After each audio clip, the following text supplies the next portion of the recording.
Hello everyone, this is your Roshan भैया।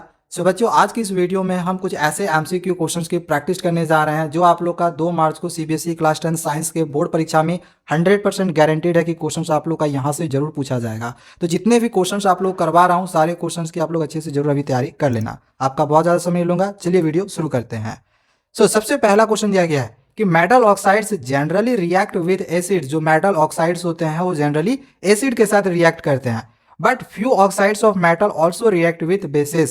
लेकिन metal के कुछ ऑक्साइड्स बेस के साथ भी रिएक्ट करते हैं। तो सच मेटेलिक ऑक्साइड्स आर, तो वैसे कौन से मेटेलिक ऑक्साइड्स हैं? आपने एम्फोथेरिक ऑक्साइड्स के बारे में पढ़ा था ना, कि वैसे मेटल जो एसिड और बेस दोनों के साथ रिएक्ट करे उसको हम एम्फोथेरिक ऑक्साइड कहते हैं। तो उसके एग्जाम्पल कौन कौन से हैं, थोड़ा सा याद करो पुराना वाला। आपने उसमें जैडन के बारे में पढ़ा होगा और एल्युमिनियम के बारे में पढ़ा था कि ये दो ऐसे मेटल्स हैं जो एसिड बेस दोनों के साथ रिएक्ट करता है और ये एम्फोथेरिक ऑक्साइड होता है, पढ़ा था ना। तो ये कुछ दो मेटेलिक ऑक्साइड्स हैं जो एसिड बेस दोनों के साथ रिएक्ट करेगा।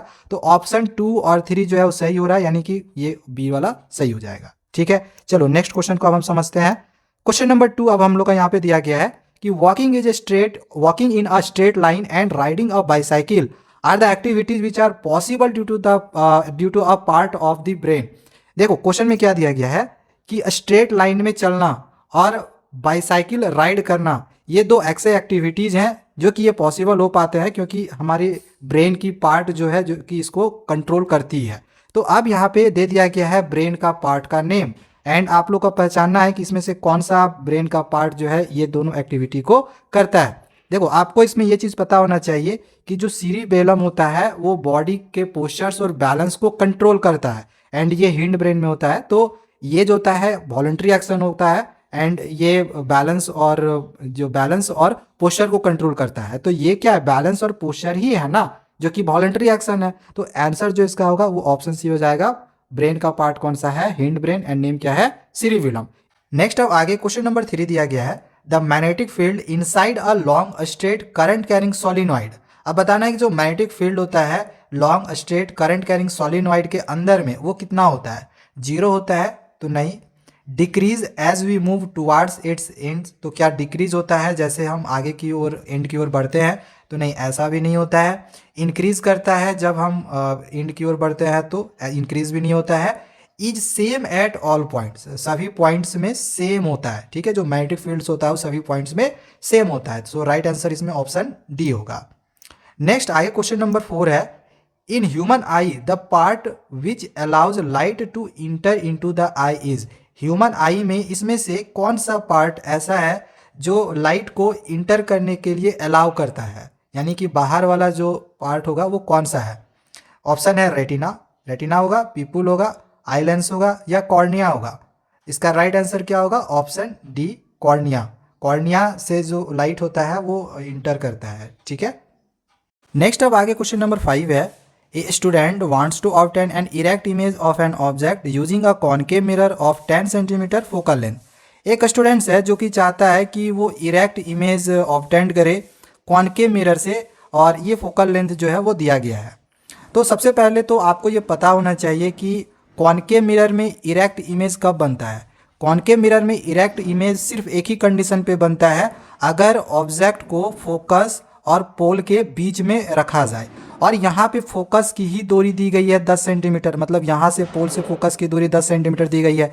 जबकि जो ऑब्जेक्ट है हम फोकस और पोल के बीच में रखेंगे तभी ना जो इमेज होती है वो इरेक्ट बनती है। तो अब देखो यहाँ पे ऑप्शन में क्या दिया गया है, इमेज की डिस्टेंस कितनी होगी, तो 10 सेंटीमीटर से कम होगी। ऑब्वियसली 10 सेंटीमीटर तो यहाँ से यहाँ तक है ना, तो ऑब्जेक्ट तो इन दोनों के बीच में होगा, तो जो इमेज ऑब्जेक्ट की जो डिस्टेंस होगी ऑब्वियसली 10 सेंटीमीटर से कम ही होगी। सो राइट आंसर इसका क्या होगा, ऑप्शन ए। ठीक है, नेक्स्ट अगला क्वेश्चन पूछा गया है कि bronze is an alloy of. Bronze इसमें से किनका एक एलॉय है, किसका एलॉय है ब्रॉन्ज, तो कॉपर और जिंक का है, नहीं। एल्युमिनियम टीन का है, नहीं। कॉपर टीन या जिंक का है, नहीं। ऑप्शन डी है कॉपर एंड टीन। तो बिल्कुल ये हम लोग का राइट आंसर होगा, क्योंकि जो ब्रॉन्ज होता है ये कॉपर और टीन का एक एलॉय होता है। और याद रख लेना कि जो ब्रास है, ब्रास एलॉय होता है कॉपर और जिंक का। ठीक है, ब्रास एलॉय होता है कॉपर और जिंक का, और ब्रॉन्ज होता है कॉपर और टीन का। अब नेक्स्ट आगे क्वेश्चन नंबर 7 दिया गया है the name of the salt used to remove permanent hardness of water is. अब हमें उस सॉल्ट का इसमें से नाम बताना है जो कि वाटर के हार्डनेस को परमानेंटली रिमूव करता है। तो कौन सा इसमें से सॉल्ट वाटर के हार्डनेस को परमानेंटली रिमूव करता है? सोडियम हाइड्रोजन कार्बोनेट नहीं। ऑप्शन बी है सोडियम क्लोराइड, तो नहीं, ये भी नहीं करता है। ऑप्शन सी है सोडियम कार्बोनेट डेकाहाइड्रेट, इसका कॉमन नेम क्या है? Washing soda. तो बिल्कुल ये हम लोग का राइट आंसर होगा। जो वॉशिंग सोडा होता है ये वाटर के परमानेंट हार्डनेस को रिमूव करता है, ठीक है। एंड ये तो होगा नहीं, तो ऑप्शन सी यहाँ पे सही आंसर होगा।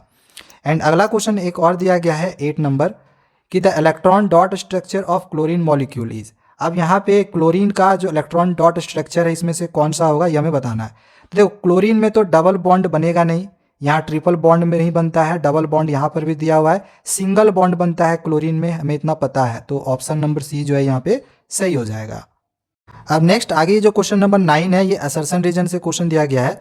असर्शन में है in humans if gene capital B is responsible for black eyes and gene small b is responsible for brown eyes, then the color of eyes of the progeny having same combination। अब यहाँ पे combination दे दिया गया है, तो ये बोला गया है कि ये सिर्फ ब्लैक ही होगा। अब देखो कैपिटल B जो होगा वो डोमिनेंट करेगा और स्मॉल b जो होगा वो रिसेसिव होगा, ठीक है। तो इससे तो ब्लैक होगा क्योंकि कैपिटल D B जो है ब्लैक के लिए है, तो ब्लैक इससे होगा। बट यहाँ पे दोनों स्मॉल दे दिया गया है, यानी स्मॉल b जो है ब्राउन आइज के लिए रिस्पॉन्सिबल है, तो इससे तो ब्राउन ही होगा, ठीक है। तो यहाँ पे क्वेश्चन में बोला गया है कि सिर्फ ब्लैक ही होगा, तो ब्लैक नहीं ब्राउन भी तो यहाँ से निकल रहा है ना, तो इस वजह से असर्शन जो है वो गलत है। अब रीजन में दिया गया है कि the black colour of the eyes is a dominant trait. बिल्कुल जो ब्लैक कलर है जो कैपिटल वाला होता है ना वो डोमिनेंट करता है, तो ब्लैक कैपिटल के लिए था, तो इस वजह से रीजन जो है वो सही है।